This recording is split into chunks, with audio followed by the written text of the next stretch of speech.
mga kababayan, breaking news po ito. Ayan, ganito po ang update ngayon dito sa may Esplanade. Ano po ba ang nangyari dito sa ating Esplanade na ginawaan mga nakaraang buwan? Ayan o. So, yung update nga natin mga nakaraang araw, no, ay nailatag po lahat na railings, nailatag na po ang mga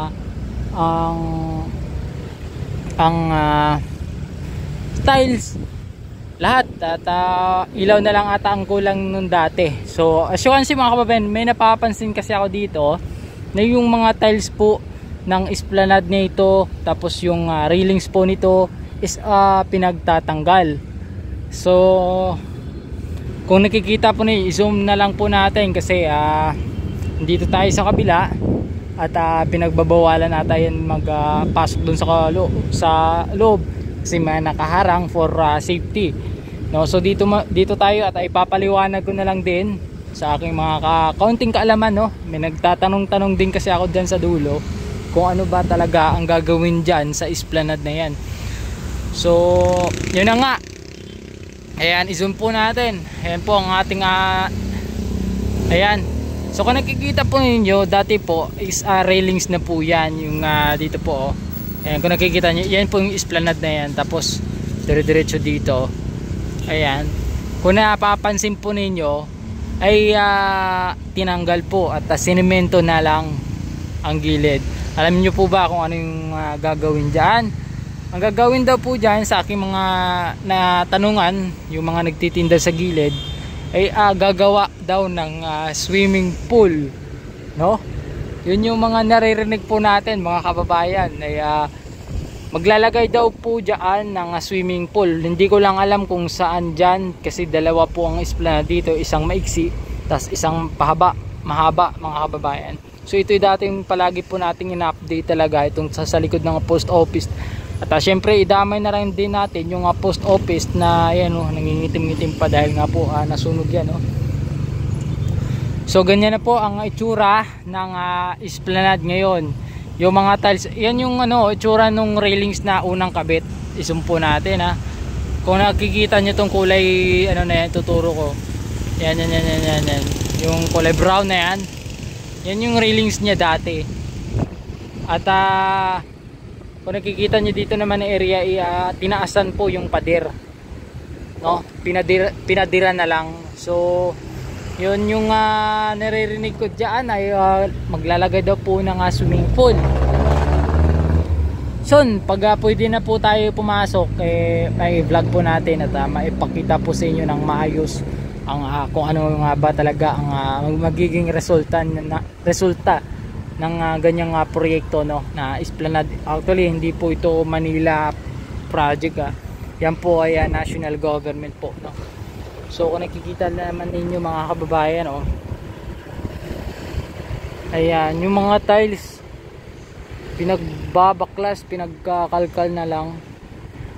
Ayan, siguro may mga panibago silang ilalagay katulad ng yung swimming pool yung nasabi ko nga kanina. Siguro may tawag dito, pag lalo pa nilang pinapaganda mga kababayan para naman makaya tingnan itong gilid na ito dito. So imagine swimming pool, no? Swimming pool yan dyan. Ayan, so ito may nakita po ako dito, oh.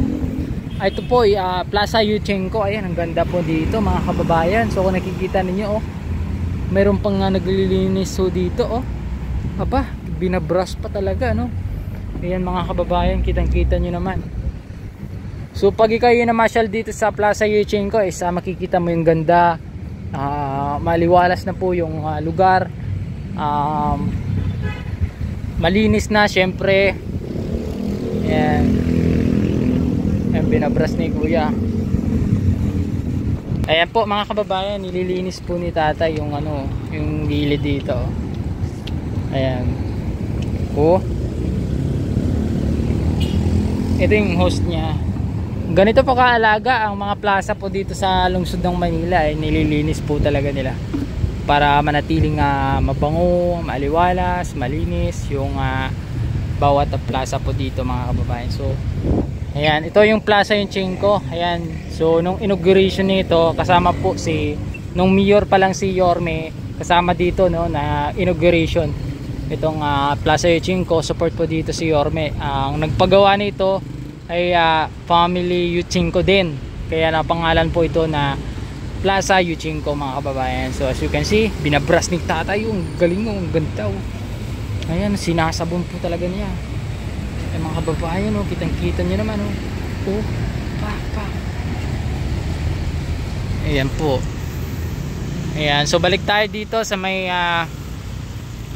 ano na to, esplanade. Ayan, yung mga poste pinagtatanggal muna. Siguro may mga ipapalit na panibago, katulad nung sa kulay brown na yun. Ayan, i-zoom natin. Ayan, siguro yan yung mga ipapalit nila, kasi may mga poste na ako nakita dyan noon yung naayos na. So tinanggal lang muna, no, kasi nga po may mga gagawin pa dyan. Ayan, ang ganda niyan, mga kababayan, pag sakali matapos na yung area na yan dyan. Yun sa dulo, hindi yun mga bahay, yan po ay barracks ng mga workers po di dyan sa esplanade. Yan po ay barracks. Yan, yung mga nagbabahay-bahay dyan dati, pinapalis din, nagki-clearing operation. Yung iba na relocate din kung saan napabahay na nailagay. Doon sa kabila naman, doon sa may Intramuros to Binondo Bridge, di ko lang alam kung may ano ginagawa doon, pero hindi ata esplanade din yung ginagawa dyan. Parang inaayos na lang yung gilid papunta dito, tagos dito, kasi na-open na yung area. Kung napapansin niyo, yung Jones Bridge tagos, tapos may underpass sa baba. So na-open na rin yan kasi, kaya siguro inaayos yung area na yun doon sa gilid papunta nga Intramuros to Binondo Bridge, mga kababayan. So ayan po ang ating post office. Yan yung nasunog. So siguro renovate din yan, mga kababayan, soon. Abangan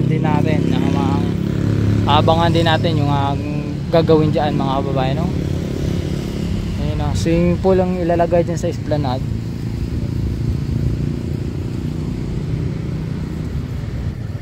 Swimming pool. Siguro yung dalawang esplanade na yung pagdidikit nila yan soon. Abangan din natin kung ano yung gagawin dyan. So nakakita ninyo may bakante dito, parang isang esplanade, parang ganun pa kahaba yung dapat ilagay dito, pero hindi pa natin sure yan, so malalaman din natin. Thank you kuya. Ayan, dito tayo, pakapakita ko sa inyo yung ganda ng Plaza Yuchingko. Ito yung mga halaman na inilagay din po dito, mga kababayan. Ito may actually bawat bawat halaman meron po nga pangalan, pangalan po dito ay coastal tree. Ganito po yung tsura ng coastal tree. Namumulaklak siya, wala pa kasi siyang bulaklak ngayon. Namumulaklak siya, diba? Ang ganda naman dito, kasing ganda pa ng jowa mo. Ayan. So mga kababayan, yan naman po ang MacArthur Bridge. Ayan ang MacArthur Bridge. So yan po ay palagi din po nagkakaroon na clearing operation dyan sa may MacArthur Bridge na yan. Tapos bawat area dyan, mga kababayan, nililinis din. Actually yung ilalim tulay na yan, maraming dyan, marami pong kabubuluhan katulad ng mga street dealer. Ginagawa pong tulugan yung area na yan. Ayan, tapos dyan na po talaga na tumitira. Actually palagi yan dyan binabulabog ng clearing operation, pero walang kadala-dala, andyan pa rin po talaga, no? Kahit anuhin pa ng clearing operation, lalo na yung gilid dito dati, so can see, kung naalala nyo mga clearing operation natin dito, ang dami pong mga bahay yan dyan. So pinaalis lang, ay at least kahit papaano, no, ay nabawasan yung mga tumatayo ng mga barong-barong po dito sa lungsod ng Manila. So aminado naman po tayo, mga kababayan, na maraming nagagalit sa clearing operation, no?